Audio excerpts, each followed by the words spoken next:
What's going on, everyone? I'm just a typical, average American here today to react to the British military training Ukrainian soldiers.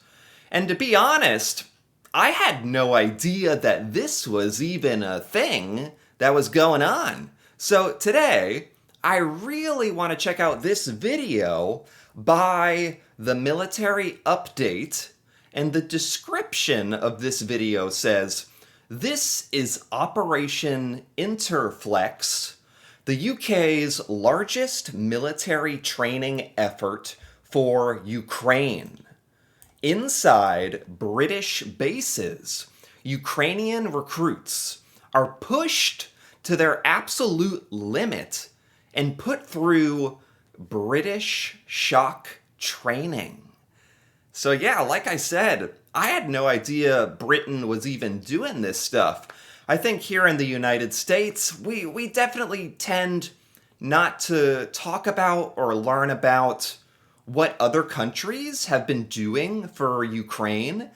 So I just thought this would be really cool to learn more about what Britain has been doing for Ukraine. And honestly, this also just sounded really badass. So with that being said, let's take a look. They're fighting for their families, their culture, their language. But behind them, far from the front lines, stands a quiet but powerful force. Okay. One you might not expect.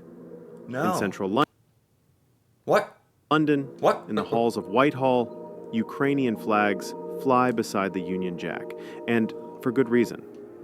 Since the full-scale invasion, the UK hasn't slowed down. It's doubled down. Oh, wow. Weapons, ammunition, training, and one of the most important of these, Operation Interflex. Operation Interflex. What exactly does that mean? You know, here in the United States, we've definitely had a on and off relationship with Ukraine and the war in Ukraine, and definitely been hot and cold, to put it lightly. You know, we've been supporting Ukraine all the way through the Biden administration, then Trump became president, and it was kind of looking very uncertain. Then that whole crazy thing in the White House where Zelensky got kicked out of the White House. And a lot of people were, rightfully criticizing Trump for being very friendly, or at least not very critical at all, against Russia, which has changed a little bit in the very recent news where now Trump is very upset with Russia. But, that's kind of, it's been a little strange here with the US's support, our support with Ukraine. But one thing's for sure, I think most Americans really don't know what other countries have been doing for Ukraine and all of the effort that has gone into the war in Ukraine.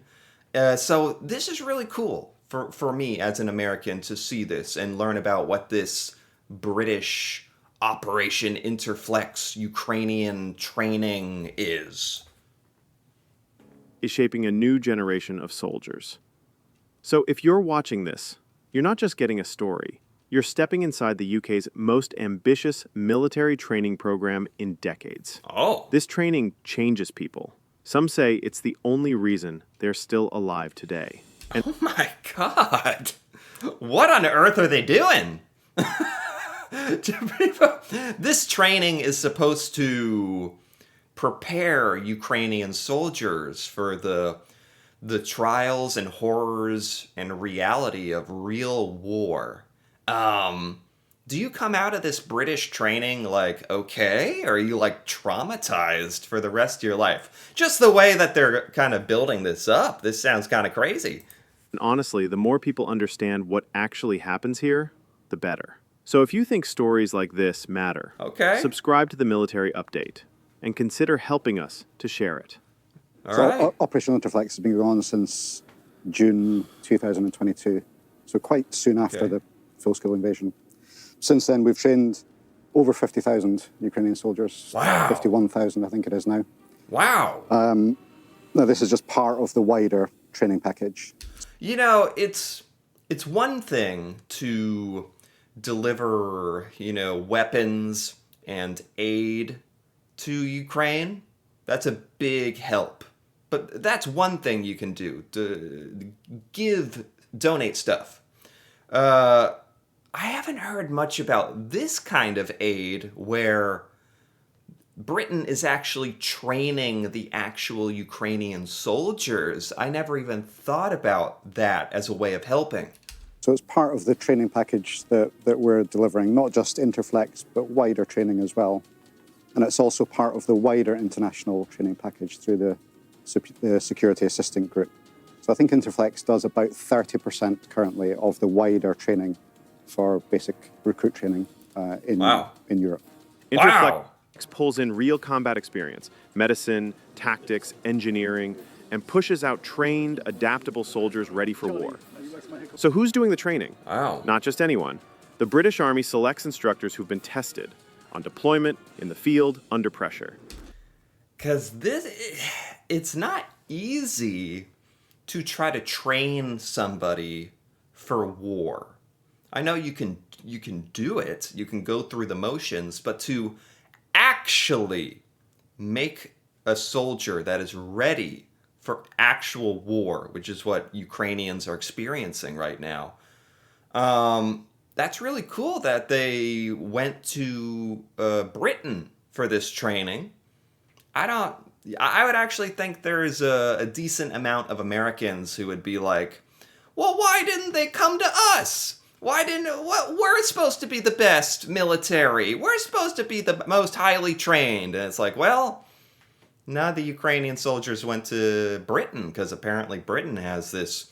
I didn't even know the British military had one of the most intense war preparation trainings in the world. This is really impressive.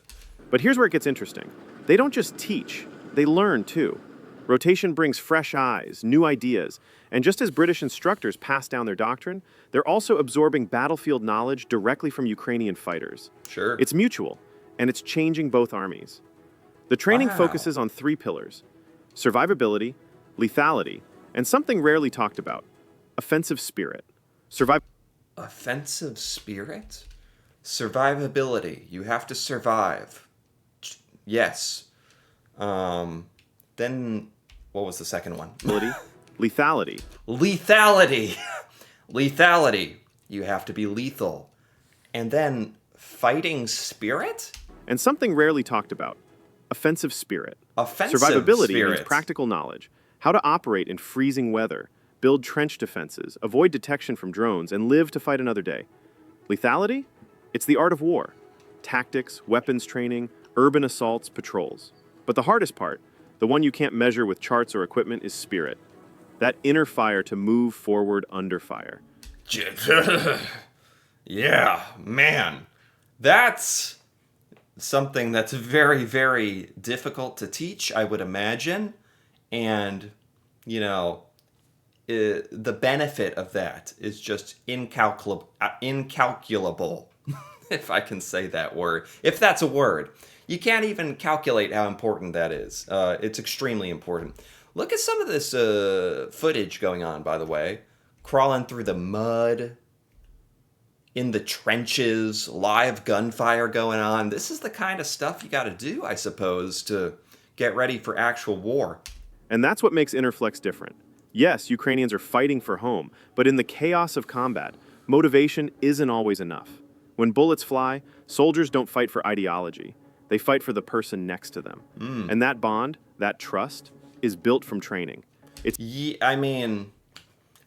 Personally, I'll never be able to comprehend, or I'll acknowledge, I will never, hopefully, I will never know what it's like to actually be in a gunfight, like a literal battlefield with war and bullets and explosions. And just thinking about when you're actually put in that position, you're actually on the battlefield, on the ground, in the trench, with bullets flying around, and you could die at any second. You have no idea. The mental fortitude required and the presence of mind and like what they said, the sort of fighting spirit and the will to have a purpose and remain composed and know what you're doing. That's all the result of really, I imagine, really, really, really important training. I just got to say, it's just so impressive and so important what the British are doing here, helping to train Ukrainian soldiers for this. It's in drills repeated until they become instinct. When a drone flies overhead, when the first shot cracks past your helmet, it's muscle memory that keeps you alive. Yeah. And speaking of drones, Interflex adapted fast. In 2022, counter-drone tactics weren't even on the radar. Now, it's core curriculum. British instructors simulate FPV attacks with water balloons dropped from quadcopters. Water, I guess that's how it works, right? You got to have some kind of way to simulate it. Instead of a bomb, it's a water balloon. It's probably better for training purposes. Isn't that just, that's the state of the world that we live in. That part of the British training protocol is now anti-drone warfare. Because now, of course, you have drones flying around, dropping bombs on you. And that's something you have to acknowledge about modern warfare, which is really terrifying, actually. Soldiers are trained to think in anti-drone terms like camouflage, movement, thermal signatures. It's a battlefield revolution, and drones are leading it. But where do the British get their intel? Directly from Ukraine. As the war evolves, Ukrainian troops report back what works and what doesn't.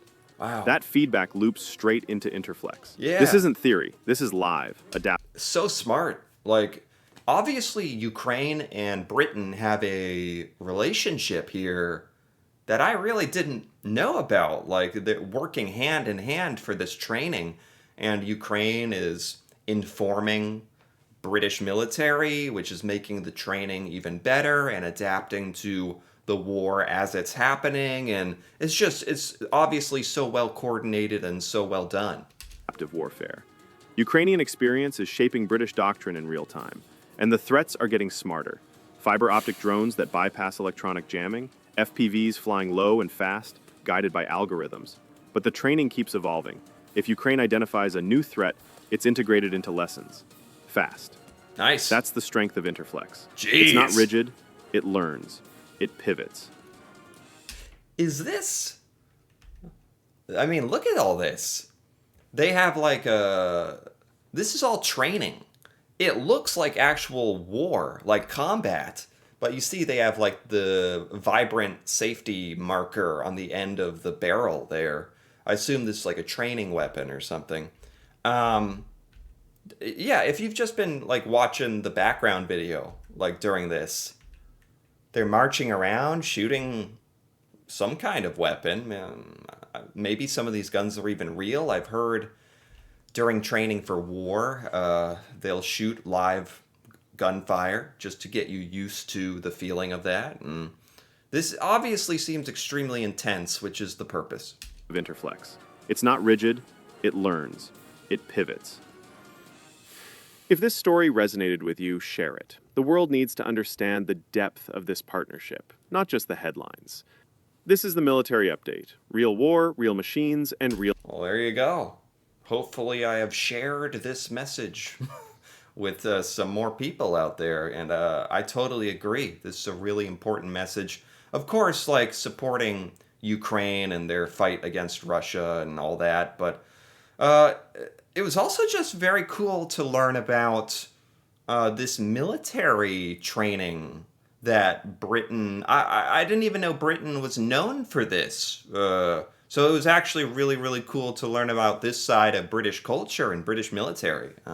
So anyway, if you enjoyed this, feel free to give this video a like or leave a comment with your thoughts on this British military training of Ukrainians and, any of this. That'd be really cool to hear about, especially from a British perspective or Ukrainian perspective or, yeah. And if you're interested in more videos like this, me reacting to the UK and things from the UK I've never seen before, feel free to subscribe for more. And until then, thanks for watching, and see you next time.